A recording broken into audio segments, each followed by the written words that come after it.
family. You know, my grandfather was in the military, my father was in the military, my mother still works for the government, my sister works for the government, and I worked for the government. I was a staff officer for the Central Intelligence Agency. I had signed up to join the U.S. military in the wake of the September 11th attacks. I actually signed up for the invasion of Iraq because I believe that fundamentally our government had noble intents, and it did good things, and it did them for the right reasons.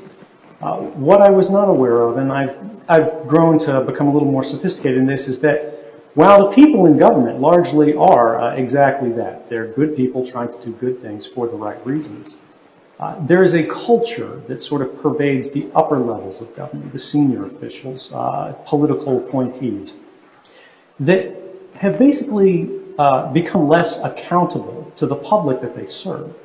And because of that, we see that politics and policies irrevocably, sort of irresistibly, they gravitate towards the prerogatives of individuals, of these officials, of an elected and unelected class of bureaucrats that can sort of degrade the quality of government that we as individuals enjoy. So as I went through my time in the classified, the intelligence community, as we call it, and I moved from the Central Intelligence Agency to the National Security Agency. I worked on both the public sides and the private sides as a contractor working for private companies, but at a government desk in government facilities using government equipment and working on government programs and taking tasking from government employees. I gained an increasingly concerning understanding of what happens on the broad scale, what the results of all these individual decisions are. And that's generally that when decisions are made in the dark, the quality of those decisions is reduced. Now, that's not to say that we need to know every decision that the government makes, you know, who's under investigation, what this particular program does, but we do have to have a general understanding of the policies and the powers broadly that a government claims if it's going to be using them in our name, as well as being using them against us. And ultimately, toward the end of my tenure at the NSA, I discovered that there were programs of mass surveillance that were happening beyond any possible statutory authority because these things were constitutionally prohibited. And I saw that these were things that never should have happened. They were initially authorized in the Bush administration, and that administration actually was fully aware in their own classified opinions in the Inspector General's report that those programs had no statutory basis. And so we saw developments where they were trying to authorize these under the president's powers. You know, they're using Article 2 powers, where basically the president says, we're at war, I can do basically whatever I want. Now, that may sound like a great idea and be an important power in times of total war, in times of existential threat. But we don't have U-boats in the harbor. We don't have, you know, foreign armies marching on American soil. We haven't seen total war policies in the United States since World War II. And so we have to ask, why were these decisions being made? Why was the public not allowed to participate in the debate?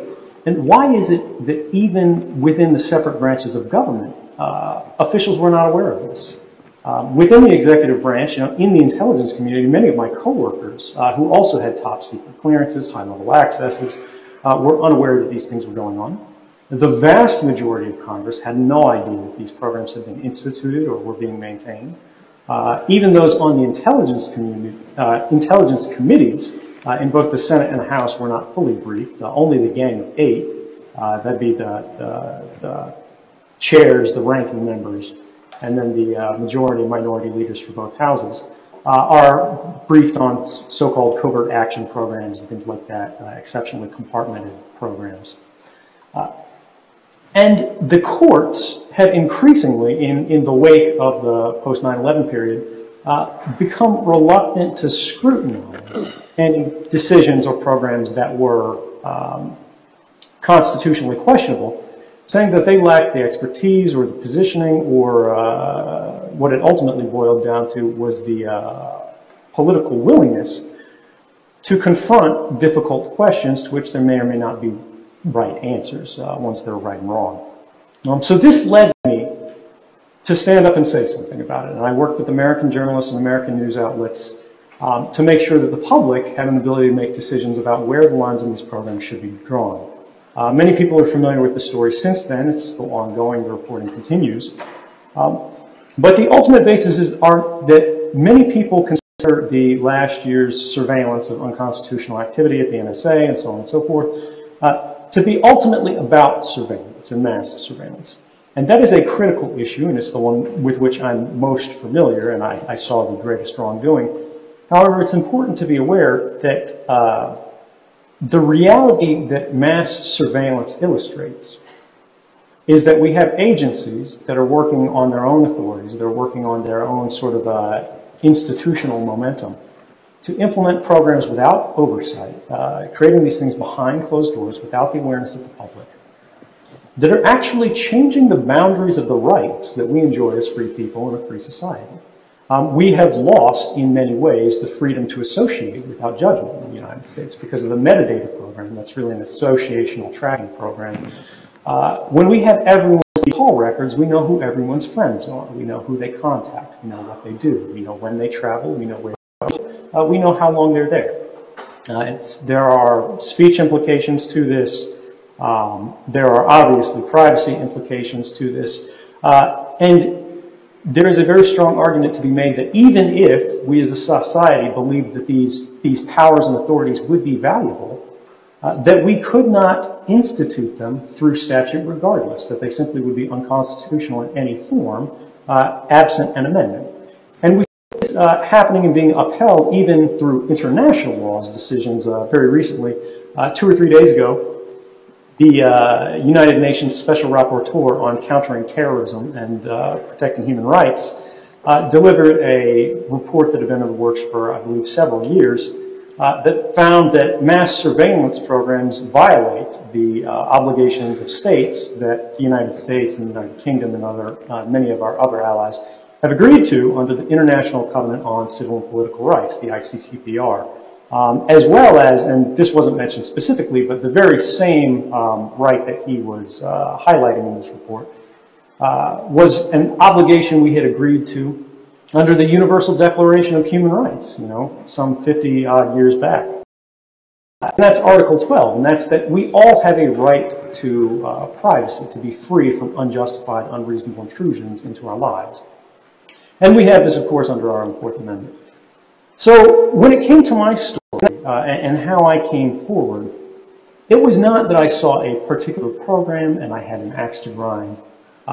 It was that broadly I was witness to massive violations of our Constitution, that they were happening in secret and that they were happening as a result of a broad breakdown throughout the branches of government. And this is the key, because when there's a problem in a single agency, when there's a problem in a single branch, we tend to be self-correcting. That's what checks and balances are for. But the question of whistleblowing, of when to stand up, is really one of, do those checks and balances still function? Can you report these issues within a system, to a certain branch, to a certain organization, to a certain office, and actually see those abuses and those policies corrected? And in this case, they were not. We saw that both the courts, the Congress, and the executive had all failed in different portions of these programs and protecting our rights. And I think we'll cover that in a little more detail later. But did that answer your question? So what's striking about the position you've described, both here and also in the interviews that you've given, is how relatively limited it is for its justification of stepping forth with this kind of civil disobedience. I mean, in particular, that the problem you had with what in fact happened is primarily the problem of democratic accountability. You said, quote, "It's not my role to make that choice, the choice whether the NSA engages in those activities or not. Instead, it's for the American people, quote, I don't intend to destroy those systems, but to allow the public to decide whether they should go on." So the key that you're emphasizing is that we had a process, we had a system of government that wasn't allowing the public to even know about the issues that the NSA was engaging in. And that's the primary justification you have for stepping forward and obviously violating the law in order to make it public. Right. Ultimately, it comes down to a question of, people argue about what is a whistleblower. I tried to raise my concerns internally. They got nowhere. Other individuals who had done the same thing, whether they're Thomas Drake, Bill Binney, Kirk Weavey, Ed Loomis, Diane Rourke, who even went to Congress, all of these individuals raised similar concerns, and yet the issues were not corrected, they were not addressed. And that's again because of the overclassification issues that have been described in the way that these processes have inevitably become more cumbersome and less effective over time, to the point where they're eventually broken. I think the ultimate mark of a whistleblower is, when it comes to motivations, are they standing up to change something directly, to sort of have a partisan effect, sort of the deep throat thing where they're trying to get their boss fired so they can move into the next job. That's not whistleblowing, I think, under anyone's definition. But really, it comes down to, when I stepped up, it was not to dictate outcomes. And I think that's ultimately the mark there. It's about allowing the public a chance to participate in democratic processes in order to play their part in determining the outcome. The reality is, since we saw the birth of sort of this unitary executive theory in the White House and throughout American governance, the public has lost their seat at the table of government. We're being increasingly left out of critical discussions about the policies and the direction that we want to steer our society toward. They're being made in our name, without our awareness and without our consent.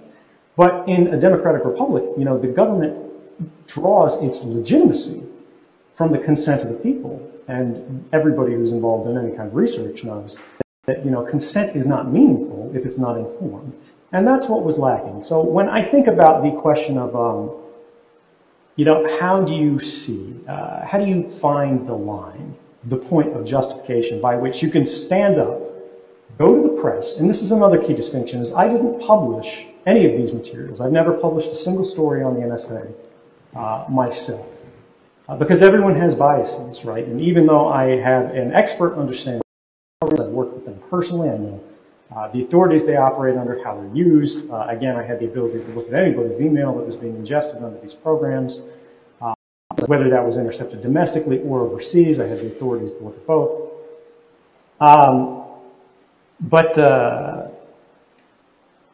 But I didn't try to push my agenda onto the public, because I don't think that would be proper. And I think many other whistleblowers do the same thing. That's why we go to the press. The press is a critical part of American society. It's a part of our constitutional system. That's why we have the First Amendment. And it's really not the role of an individual, such as myself, to say what the public should and should not know. But by working in partnership with the free press, we can allow institutions that exist to make these sort of determinations to then sit and present their evidence for why this is in the public interest. The government can make a counter case and say why this may cause some harm that may have been missed or misunderstood, or the value of these programs misinterpreted by the journalists. And ultimately, we can get a decision from there. And there's a kind of accountability that's lacking when it's an individual making the decisions on.